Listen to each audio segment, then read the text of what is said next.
All right, hello world. I am Ed, And I am Janicia, and we are the Perrys. and this is the Dear Honey It's podcast. our first show, so work with us. We gotta get through some speed bumps, so we're gonna do it together. Okay, so dear, Yes, honey. what is on the agenda for today? Well, I thought that since it's our first episode, and since we are a millennial couple discussing what it's like to date and be married as millennials, I figured we'd take them on our journey through our relationship. This year we've been together for 10 years. 10 whole years, and it all started in 2010, actually. So it's just the year of 10. The year of 10. 2010 is when we actually met, like officially for the first time. We had seen each other. We're high school sweethearts, by the Right. way. We were gonna throw that in later. uh, and we were both in the band. I was a majorette, and you pretended to play the trombone. I played the trombone with all my heart. I did play a few songs. I played about 3 or 4 songs that I knew. If I didn't know the song, I didn't play. But it does not mean I was not a trombonist. I didn't say you weren't a trombonist. You say I pretended. I'm just saying, even if you didn't know the song, you played your heart out with no mouthpiece. Well, I am a showman at heart. That's what I do. Okay, so we're both in the band, and the band director at the time pulls all of the majorettes in the office, and he's like, I got these people trying to leave the band. I need y'all to go flirt with them so they'll stay. That's kind of like pimping, huh? He It pimped us is. It's out. definitely pimping. It's definitely pimping, but it worked. It I guess. So you were on that list. So obviously, I was good enough to be recruited back to the band. If he recruited women to come out and try and get me to join the band again, obviously I was offering something. So just again to prove my point that I did play. But anyway, go ahead. Okay. So I see you in the pizza line. Peace line, and that's when Mays for class of 13. 2013, 2013 class of 2013 Mays High. We were the only, well, not the only, but we were the class that got to see Old Mays, Perry Archer. Archer Homes building, and the new Maze. So we saw each other at the Archer building next to Perry Homes. Ironically, the Perrys were next to Perry Homes. Anyway, uh, we were in 10th grade. It was the Pizza Line at the Archer building, and I was with my brother, my friend. Friends in 6th grade, Mr. Devontae Stewart. We were standing in the pizza line, and up came you, and you asked us what our names were. I did. And you told me your name. And I did. I told you what my name was. And do you remember what you said? I said, I'm going to call you Jawbreaker. And then I thought to myself, this girl is absolutely crazy. I need to hurry up and get my pizza and get out of this line so I can get away from her. In my defense, you're young and you think, I just wanted this fun quirk for people to like remember me by. I thought that it would be cute. I also am terrible with names. So to this day, I give people nicknames in my mind so that I remember them, but I just don't tell them the nicknames. But a lot of people thought it was cute back then. No, they probably didn't. And you know what? I know they didn't think it was cute because the flame went out. The flame spoke for me. So, first episode, we got to light the candle again. Go ahead, though. Okay, so that was 2010, and after that, we just kind of just became friends, I even though don't you thought I it was don't crazy. remember why we started. Well, I do remember why we started becoming friends. And I don't know if I'm entitled to say I wouldn't give names. their names, but at the time, you were very good friends with a young lady I found The Just songbird. Let's she call was it a the songbird. songbird. You know what? And this is not her podcast, but I remember when I saw her in the band room, I was like, you know what? This girl is everything that I want in a wife. Because I had this whole dream growing up that I was gonna marry my high school sweetheart. I manifested this. It was my goal to get meet one girl, date her, get married to it, and continue my life right out of high school. Because I always, it's another part to the dream, but that was part one, to marry my high school sweetheart. I saw this girl, she fit the profile, she was beautiful, she could sing, Oh no, let's be specific. She was everything I'm not. She was tall. she She was was tall, light light skinned. skinned. Um, You were very superficial. that's not everything. I mean, she's smart. You're smart. I mean, she can sing. You can sing. So, I mean, I wouldn't say she's everything that you are not. But she just. I was in the. I don't know if I can say this, but I love the Cosby Show. She was the my idea of Claire Huxtable in high school. I can see that. So that's why I mean, she wore dresses all the time. She just was that. And I say, I got to figure out a way to get next to her. And this was the key. And on my end, it was kind of the same situation. You had this friend who I met and I just thought was the bee's knees. So what are we going to call him on the show? We got to ask these people, can we use their real names? Because I like telling the actual names. So we got the songbird and hmm, um, I'm going to call him Barney. okay. Barney Rubble. Okay, yeah, so I had Barney So I and met Barney and I thought, I don't know, I just thought he was so super cute when I met him. And he was so corny. I like corny guys. He was, not to say that you're corny, but he was cute and he was corny, he was nerdy, which is just my type.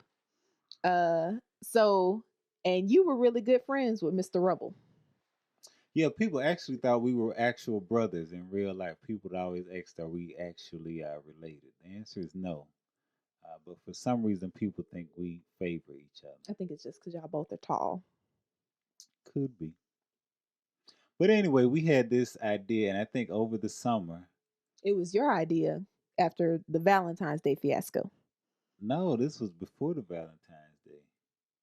You right, you right, you right. Very, very much so before Valentine's Day. I did not get a chance to talk to her until my high school counselor. I went and talked with him, Mr. Andrew Ragland. I know I Oh, can you say name his dropping name. now. I can say his name. Andrew Ragland. I went in, the best counselor I've ever had in life. He said, Ed, what's going on? And I came in and told him about this girl that I got to meet and what my plan was. And he literally changed my class schedule just so I could be in the same class with her. And that was when you came into the picture where you were going to introduce me and get a chance to talk to her and everything. Was that junior or senior year? This was our junior year. Junior year is when we went to the birthday party. Senior year is when I actually Okay, got in yes. the class because we started dating our senior year. So we're going all over the place with this story. Anyway, long story short, we tried to get with each other to pair the other with the other's friend. So like we'll stay up on the phone all night and be like, okay, Songbird is having her sweet 16. I'm gonna bring you as my plus one so you can get in good with her family and stuff. Make sure you looking good, and he'll be like, all right, well, I'm gonna invite Mr. Rubble to the movies, but I'm not gonna show up. You just show up. So we was really going out trying to set each other up. And these people could care less about us. Well, I mean, I don't know about you, but I was making progress. I mean, it could take a totally different turn. I was making progress. And I know I was making progress. The only issue was I did not I've always been sexy. I've always been, like the cream of the crop. I've always had that. But my Mac attack was not what it is. I didn't start being like real smooth and suave until we got together. But so before then, my game was just trash. I would freeze up. I was nervous. I would stutter when especially if I liked the girl. I just could not get past that barrier. But luckily with you, I didn't have to have a barrier because we had already talked. We had already known each other. There was no need for me to feel nervous. I was already comfortable. And But he with her, sure wasn't nervous with me. You know how you have the best friend situation, the brother, sister, and so everybody be like, "Oh, y'all make a cute couple." He used to be like, "No, no, absolutely not, not in her wildest dreams, no." I would be sitting there like, "Well, dang." I was focused on my goal. Don't get distracted. People try and distract you. You keep your mind focused on what it is you are after. That's all that was. I didn't have time to You entertain didn't you have to today. dog me out like that You though. could have said Beyonce and me make a cute couple. I would have been like, nope, I don't want Beyonce. I was about to say her name. I want so and so. So I was making progress though. I just could not talk. I just was not able to get past that barrier. Um, that's my story, and I'm sticking to it. That's why I want to say their name. You know what would be interesting if we could get those people on this show to, to You see messy. who got closest. You messy. But anyway, that's besides the point. So, long story short, us staying up on the phone trying to set each other up, we became like really best friends. Uh, and then one day you just kind of had a little pity party. It wasn't a pity party. What happened was, like I said, I was close. I was almost there. I had gone out for Valentine's Day. I had made an impression. Everybody in the school was talking about how she walking around with balloons, and my boy Trey, he had EBT food stamps. I don't Oh know if my anybody God, you knows can't be this. telling everybody this. He sold me some food stamps so I could get her all that she wanted for Valentine's. So I got the red velvet cake. I went and bought balloons and a teddy bear. I mean, I was just gangster. I couldn't talk, but I could present. So I had all this stuff. And you actually came up and you were like, did you get all of that for her? I was like, yeah, child, I'm Mac Tag, baby. I'm killing it. Was all over the school. Everybody knew what I had done. And she gave away one of my cupcakes, and I didn't even get the cupcake. I was hurt about that. That's besides the point. That's not why I was having the pity party, though. She did offer me one. I just didn't like red velvet or whatever. That was later. I was upset because I felt like I was getting close. I thought she was going to be patient and deal with my non-Mac having self. And I found out she had started dating some other good luck Chuck guy. And I was just devastated. I was like, I was getting so close at my own pace. And you go out and you cheat on me? In your imaginary You relationship, go out and you destroy everything that this union was built on? the imaginary union. I got to find out from Negroes on the street that you got another man? You were never the first man. I was livid. Or as Dave Chappelle would say, I was furious. I could not believe what had taken place. So then you came into the chorus room, That was the band room. We were band getting ready to room. go to Clark to go perform at Clark Atlanta. It was somewhere we were going, and I just let you have it. I was like, I'm tired of this. I don't want this no more. People don't love Ed. I'm out here giving my all, and people go out and cheat on me, and In they the imaginary they do relationship. this, and just nobody wants Ed. What the hell is going on between the sheets up in my home? I was just Ron Eyes. I'm about to catch a case. That was really nice. And Real, then real there nice. wasn't that Ryan Isley ish.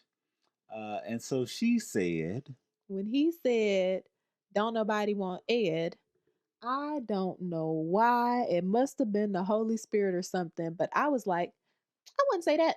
And then I just walked off. she walked off. And then in the middle of me having my Ryan Isley fit, I stood there and I thought about what she had just said. And I said, you know what? I'm wasting all my time and energy trying to establish something that I want with somebody else who already done spent their energy with somebody else. I just wasted all that time. And I could potentially have it right in front of me. Everything that I want, the friendship and the laughs and the connection and the bond and the getting over the nervousness and just being myself, someone who authentically likes me just because I'm Ed, was right there. And so I pursued. I turned on the Mac attack. That is when suddenly the Mac became 100%.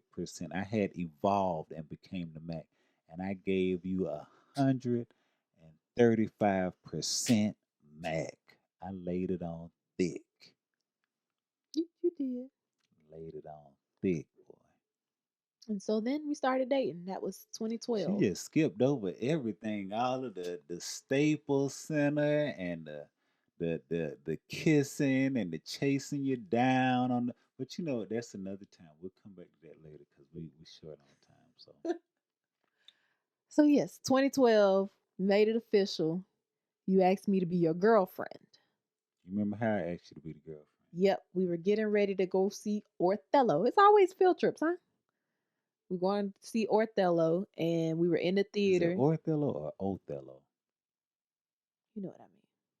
No, I'm serious. I always thought it was Othello.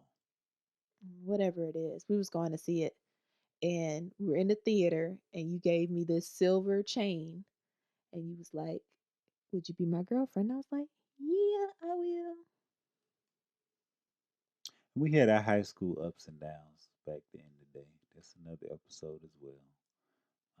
But we made it. We made it out of high school and into college.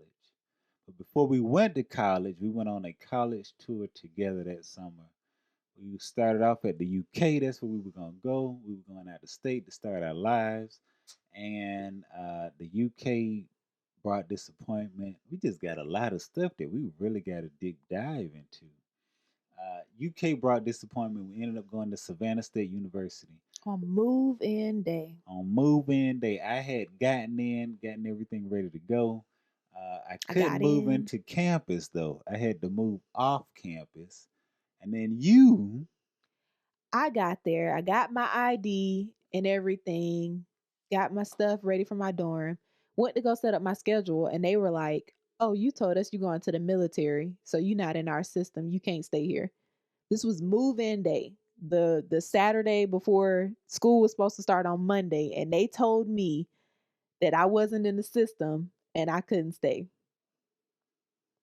So I cried the whole way home. I which cried the I whole way didn't know home. because she was so cool and suave out there. You were with your aunt, and you just like, okay, well, I guess I got to go back because I can't get in, so I probably just end up going to Georgia State. And you just gave I didn't me even a. tell you that.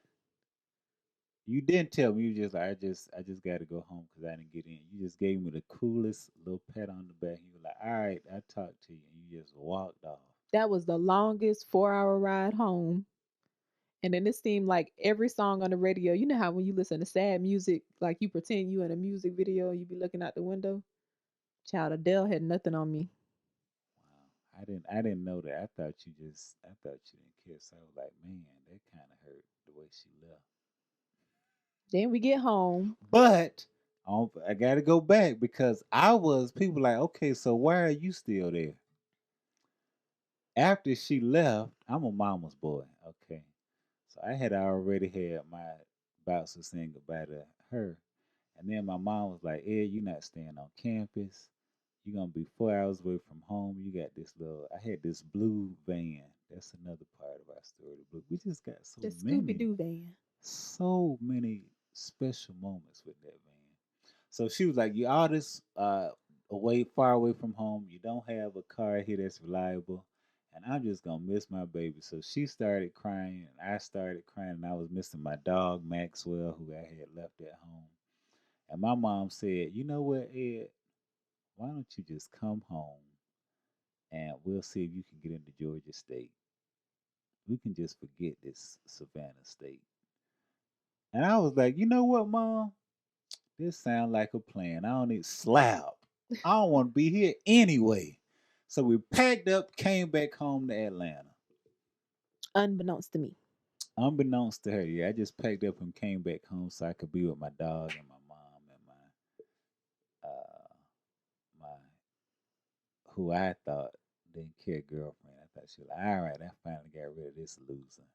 But anyway, yeah, go So ahead. we get home, we get on Skype. That dates how long this It has been was a going on. while back. We get on Skype and I realize this Negro is in his bedroom. So I'm like, what are you doing home? And he was like, oh, I don't like it down there, so I applied to Georgia State. And I was like, I applied to Georgia State. Look at what the Lord had done. Now, mind you, this is all happening the Saturday before school starts. So luckily, I had super high test scores. So they accepted me immediately. I got a result within like a couple hours, got a scholarship, didn't have to pay anything. And then you got yours on Monday when classes started. And so we Not to ended up say at the I same wasn't college. smart. No, honey, you're very smart.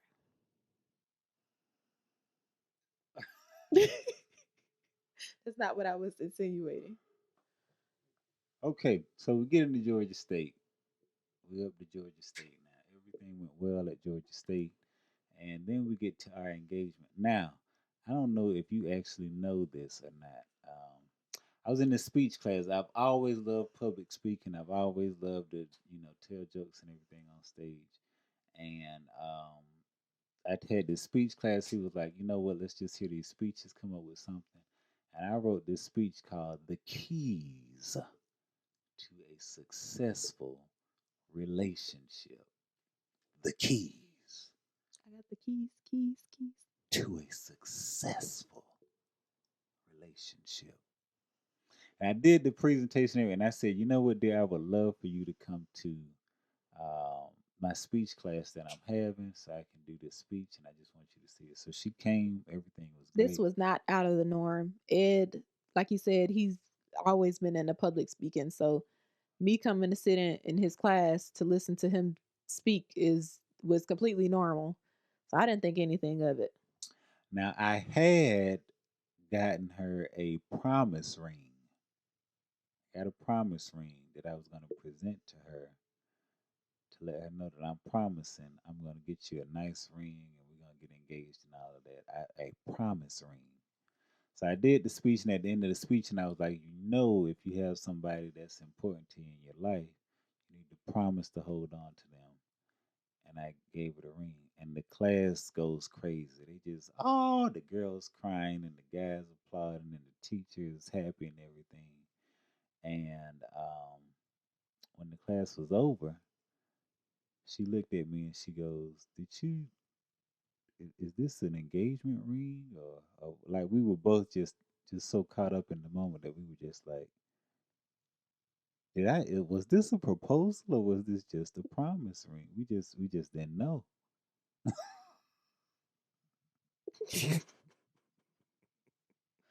And it was just so it wasn't what I had in mind for a proposal. I was just I just was trying to I was just trying to have a nice speech. So basically, you saying that we got engaged on accident. We got engaged on accident. I I was promising to give her a grand, huge engagement, and we kind of were just for it. That And did then that got lost and in then and translation. then even more so, what made it worse was you remember the professor was like, "You got to do this in the speech competition. You Oh got to do the yeah. same thing." But he was like, I need you to propose again though, so you just gotta act surprised. I was like, oh, Right okay. now in the competition, I didn't do that. I ended the speech and I was like the keys, and then I literally said, and then after that I gave my girlfriend a ring. Thank you. And I walked off. I didn't win the competition. They kicked me out after I did that. But that was literally it. So that thus began our engagement journey. We sat down and we talked, and I explained the whole thing about the engagement ring and what I was trying to do, and she got it. And Was this before or after we had our little "I'm done" moment? No, that was definitely during the engagement. Okay, all right. So we had gotten the ring and everything. We started talking about what our plans were. We were still two broke college kids. We had our little. You want to go into that, or you want to? I don't know which one you're talking about. You talking about mine or yours? You talking when you hit the steering wheel? When I hit the steering wheel. That was before. But that's a story for another day. Okay, I just wanted to check. That's a story for another day. Okay, so we got engaged and all of that stuff. We had a little moment where we didn't know if it was gonna work out or not. Everything worked out. Got engaged. Started going to Changing a Generation Full Gospel Baptist Church. I think we had been going there for a while, but we met this awesome couple there. I always loved the Flintstones, and I always wanted to have a Barney to my Fred, and I always wanted to have a Betty to her Wilma. And I actually think I'm more so the Barney to his Fred, because I'm the one that's always agitating him. But yeah, so we met this couple. They were a little bit older than we were. They were able to pour into us and help us and lead us and guide us and give us sound wisdom and what it's like to be married and everything. And we kind of latched onto them. We had to get them on the show. We had to get them on the show. So we latched onto them. And thus, out of nowhere, we started living together. And we just decided, you know what? I think we should really just get married. That was my intention anyway. That's your intention. I know we don't have a lot of money, but let's just tell people to start preparing. So you told your folks you went and spent the weekend with them. I told my folks, and everybody was like, "Well, yeah, we didn't know what you guys were waiting on, but let's do it." So we got married in 2017. Oh, okay. What I miss? You know, they say that the first year of marriage is going to be the true test of your relationship.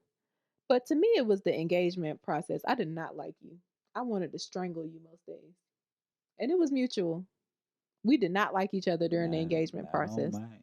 I was loving you every step of Whatever. the way. The engagement process for us, child, it was rough. But it's like as soon as we said I do, What was that's not to say we haven't what had was what problems was since rough then. about it? We didn't like each other. We had very differing. I feel like the whole wedding brought up issues that, I mean, we had discussed, but actually living through the issues was different. And we have opposing views on certain things. So I feel like during the engagement process, I got to see, like, it really exposed the differences between us.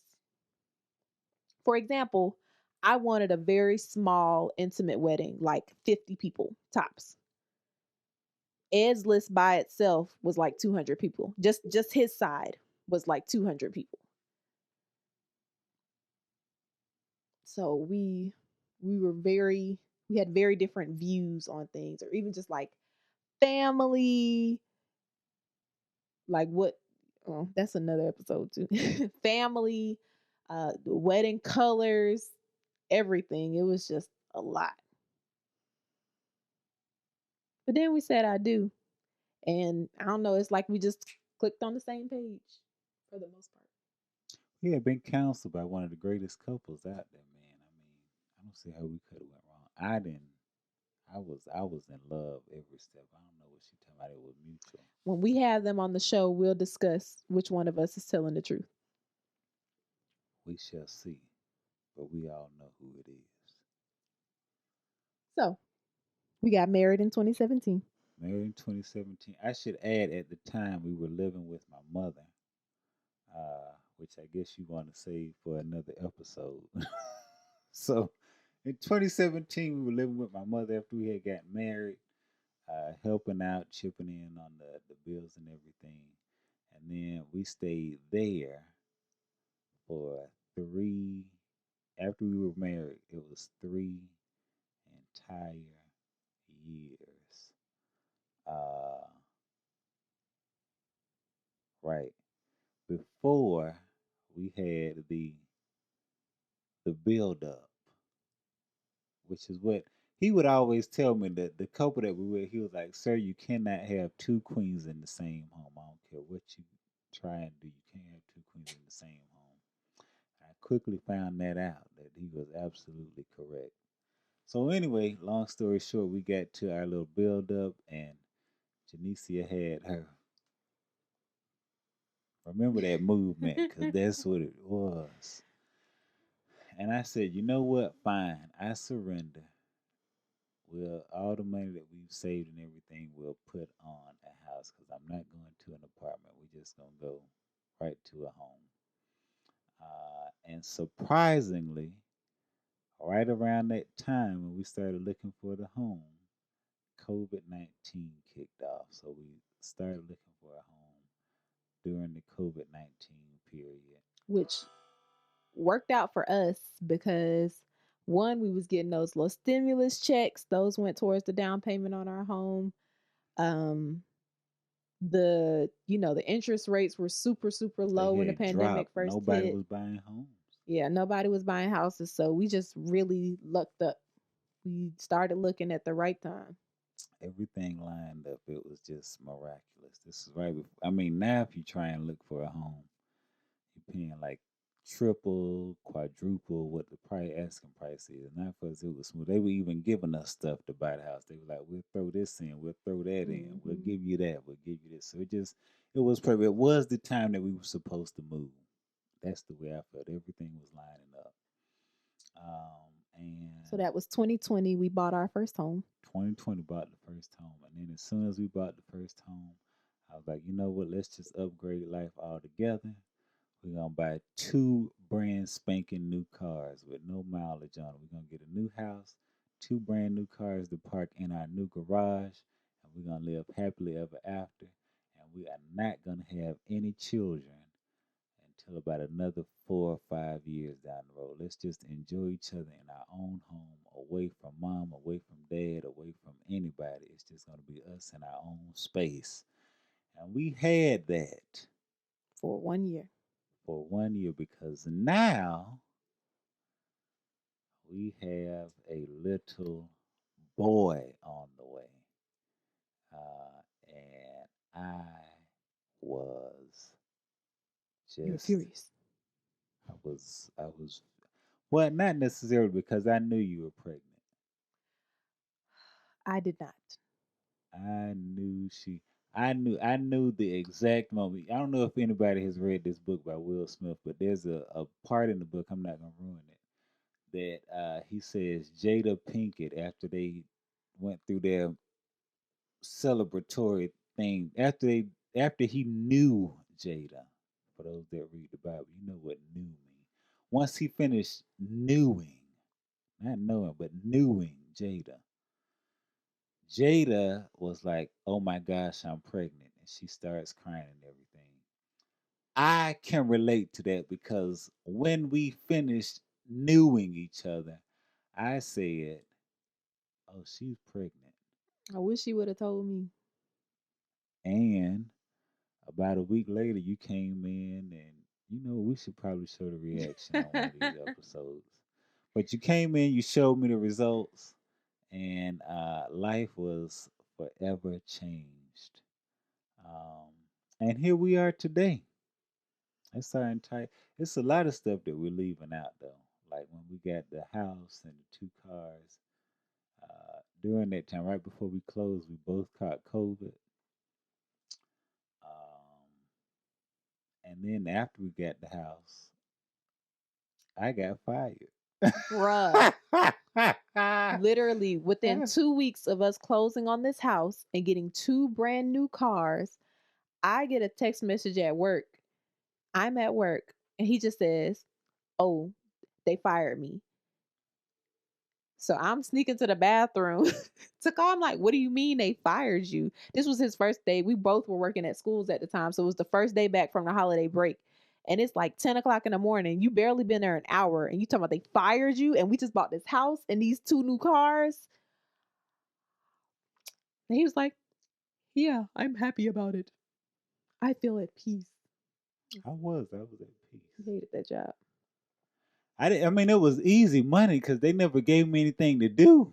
And I was asking, like, man, what can I do? I want to help out. I want to do this, but I just think that that's another different.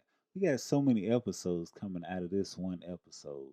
Um, but yeah, I was fired. I was at peace because I was like, you know what? This will give me a chance to spread my wings anyway and go after my dream to tell these jokes.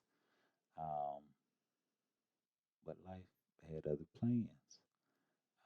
Needless to say, everything worked out because if it didn't, obviously we wouldn't be in the house right now. How do we stay? How do we maintain? We'll find out next season on Dear Honey. No, no, but yeah.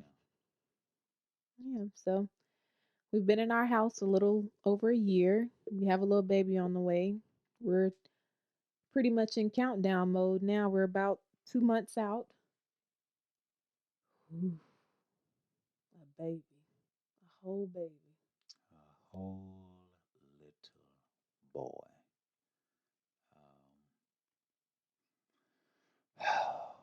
That's the story of the Perrys.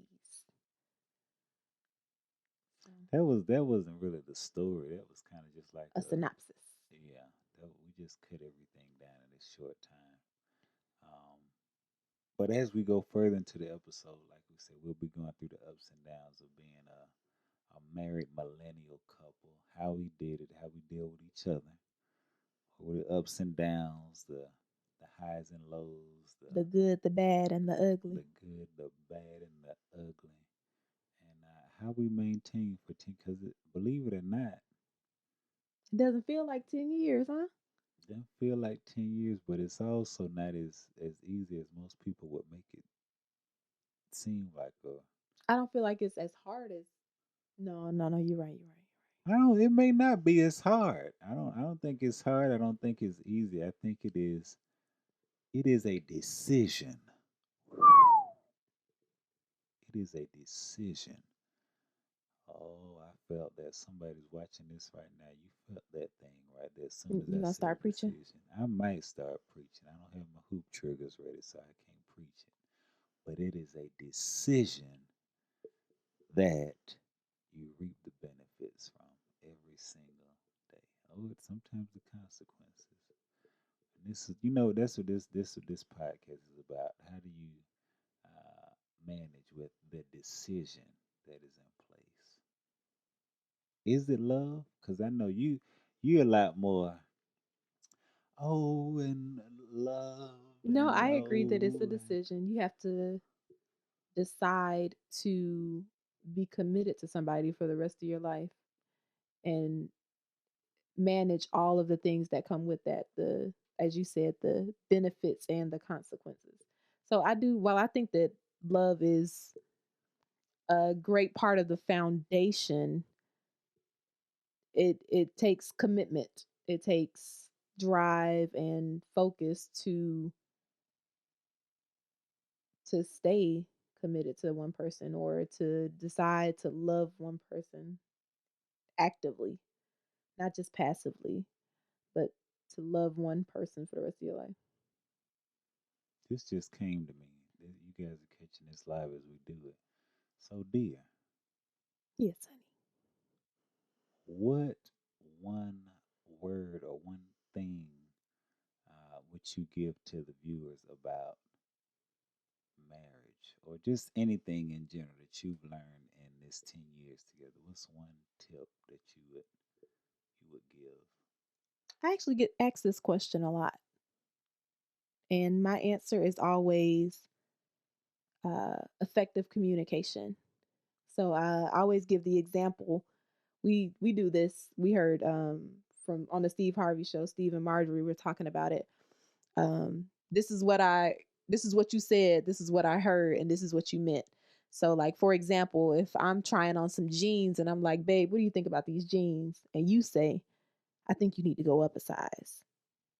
What you said was, "I need to go up a size." What I heard was, "You fat." what you meant was they're in the water. You need longer pants. So I think that for me, the best piece of advice that I can give for people in relationships or people who are in marriages is to make sure that you are understanding what the person is meaning behind their words, and not just taking your own perception of it. Give feedback on that. Is this what you're saying? I know I get on your nerves, but I'd be like, is this what you're saying? I just want to make sure I'm hearing what you're saying. You like, I'm saying it plain, but sometimes I don't, the words mean something different to me than it does to you. So I have to check in and make sure that we're on the same wavelength. What about you, Mr. Perry? What? I forgot what the question was. What's the one piece of And I asked the question. what's the one piece of advice or a tidbit that you can give for those millennials in relationships? It's something that I've learned my entire life. Even in church, they would always mention it. And it's a tip that I saw a lot of couples thrive on. And it's a simple concept: get plenty of booty. Okay. All right. Thank you guys for thank you guys for Plenty tuning of it. I in. mean, just Thank you nasty, guys for funky, tuning in to filthy. Dear Just, Honey, the first I mean, you episode. just tap that It's just out. gonna go up from here. As you can see, we are You just, an interesting pair. Thank you guys, and when I say you better tune get in in that thing, next week. that's the tip. And the show. All right, I'm All done. of it. You just get nasty, funky with it.